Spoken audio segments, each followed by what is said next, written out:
ทำกันก็เสียงให้กับพี่ผู้นำดีกับพี่น้องครับผม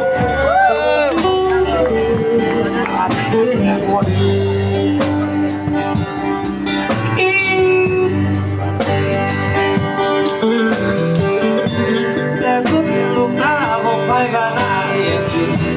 และบางช่วงที่บางที่พอบ้าน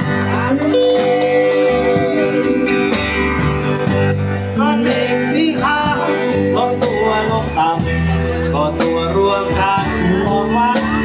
ช้าๆลงมาเคยรู้ทุกสามมา